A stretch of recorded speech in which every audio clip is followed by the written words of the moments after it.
Bocah ini memotong tikus menjadi dua bagian. Setengah untuknya. Setengahnya dibuang ke hutan. Tidak peduli apa yang dia makan, dia harus membuang setengahnya. Prinsip pertama. Belajar berterima kasih. Sebelum pergi keluar pintu, harus mengikat tali rami di pinggang. Berapa panjang talinya? Begitu luas lingkup pergerakannya. Tidak peduli seberapa kuat kemampuannya, dia harus mengetahui batasnya. Prinsip kedua. Belajar mengendalikan diri. Lagi pula, apa yang ada di semak-semak? Yang membuat anak berusia 8 tahun mempelajari hal-hal itu.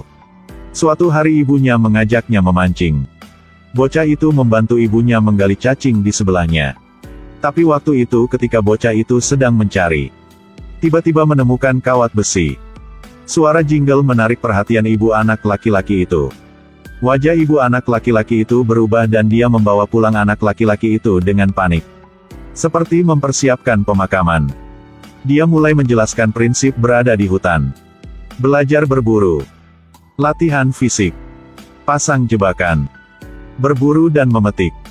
Tapi pas ngurus bayi kambing tiba-tiba batuk dua suara. Ibu tahu pasti hari itu telah tiba. Pada malam hari, dia menggosok wajah anak laki-laki itu dan menginstruksikannya dengan hati-hati. Jaga selalu dirimu dan lindungi dirimu sendiri. Kemudian, tunggu sampai bocah itu tertidur lelap, dia diam-diam keluar dari pintu dan menghilang dalam kegelapan. Sejak hari itu bocah itu tidak bertemu dengan ibunya lagi. Mengandalkan keterampilan yang telah diajar, bocah itu perlahan menjadi dewasa. Ketika berusia 18 tahun. Selama 10 tahun dia selalu mendengar raungan di sekitar sini. Tapi setiap kali dia hendak pergi untuk pemeriksaan, dia ingat nasihat ibunya. 10 tahun telah berlalu dengan damai. Hewan-hewan di hutan semakin berkurang. Perangkap binatang sering kosong. Memancing di sungai juga sulit untuk diisi perutnya. Stok makanan kaleng di gudang juga semakin sedikit. Dalam keadaan sulit, tapi dia masih harus mendedikasikan diri untuk hutan. Dia harus menderita kelaparan. Ketika dia memiliki waktu luang, dia akan tidur.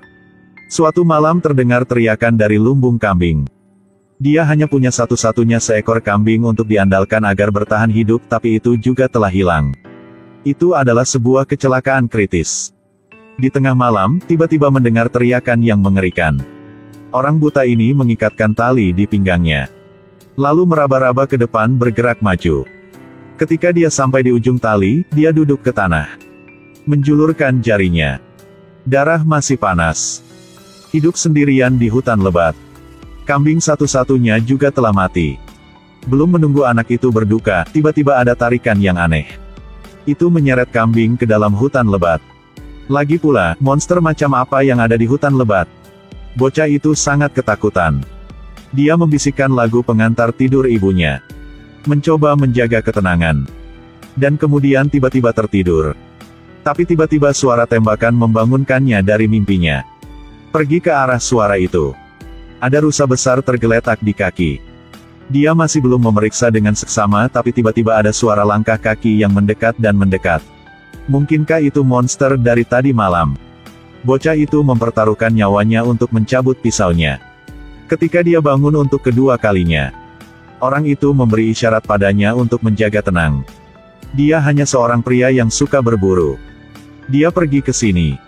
Dan sekarang sudah larut malam jadi membutuhkan suatu tempat untuk beristirahat. Jika Anda bisa membiarkan saya tinggal di rumah Anda, saya akan membagi setengah hewan itu kepada Anda. Dia usap perutnya yang lapar. Bocah itu setuju. Tetapi yang tidak mereka ketahui adalah bahwa sesuatu yang tidak terduga mulai datang secara diam-diam. Di tengah malam, raungan membangunkan mereka berdua. Tidak menunggu anak itu menghentikan. Pemburu mengejar suara itu dengan pistol. Dalam kepanikan sepertinya ada sosok yang berjuang dengan beruang. Bagaimana memiliki kekuatan untuk menjadi lawan beruang? Tapi mendekat untuk melihat. Beruang itu jatuh ke tanah. Berhenti bernafas. Luangkan waktu semenit untuk membunuh beruang. Ini benar pasti bukan orang. Pemburu itu sangat ketakutan sehingga dia hampir tidak bisa bernapas. Merinding. Dia bertanya kepada bocah itu apakah dia tahu apa itu. Tapi anak itu tidak peduli. Sepertinya tempat ini tidak bisa tinggal lama-lama. Baru saja fajar, pemburu itu telah siap berangkat. Tetapi ketika dia berpikir tentang anak laki-laki itu sangat sulit untuk bisa bergerak. Lebih dari itu, dia juga seorang buta, dia membantu bocah itu untuk memperpanjang tali. Dan buat penjepit berburu lebih besar.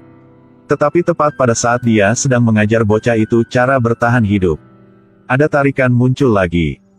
Jika tidak ada ikat pinggang di pinggangnya, dia pasti sudah terseret pergi. Jadi apa pada akhirnya? Semakin pemburu berpikir, semakin penasaran dia menjadi. Dia bertanya pada anak laki-laki itu. Tetapi hanya mendapatkan jawaban adalah, di hutan ada monster. Jika Anda masuk, jangan berharap untuk hidup dan kembali. Pemburu baru saja mendengarnya dan berpikir bahwa otak bocah ini pasti bermasalah. Dia mengambil senjata berburunya dan pergi ke hutan. Tapi sedetik kemudian terdengar teriakannya. Bocah itu buru-buru berlari ke hutan untuk mencarinya. Tapi pinggangnya diikat dengan tali. Lingkup pengerakannya telah terbatas. Satu-satunya teman sudah tidak ada lagi. Dia tidak ingin kesepian. Jadi dia memutuskan untuk melepas tali. Dia merangkak di tanah. Hati-hati sedikit demi sedikit dan cari. Itu tidak lama sebelum dia memiliki sesuatu yang hangat di jarinya. Mengguncang tubuhnya. Tidak punya bereaksi sama sekali. Temannya sudah meninggal. Saat dia menderita dia memikirkan tadi malam. Pemburu itu telah membaca buku harian di samping tempat tidurnya. Isi buku harian itu adalah riwayat keluarganya. Ternyata seluruh keluarga anak laki-laki itu buta. Untuk menemukan cara untuk mendapatkan kembali cahaya, ayahnya membawa mereka jauh ke dalam hutan untuk hidup. Awalnya pikir akan menemukan solusi, tapi berubah menjadi monster. Jadi anak ini tidak melihat ayahnya sejak kecil. Bagian belakang buku harian itu semakin kacau. Ketika membaca sampai ke halaman terakhir, itu hanya 2 kata minta maaf. Bocah itu tidak mau menerima kenyataan ini. Tetapi ketika dia mengangkat kepalanya, dia mendengar suara langkah kaki di depannya. Dia secara naluriah bergumam lagu pengantar tidur ibunya. Sambil panik, monster itu tampaknya sudah sedikit sadar kembali. Ibu. Tapi ketika dia hendak memeluk, itu adalah tikaman sebagai balasannya.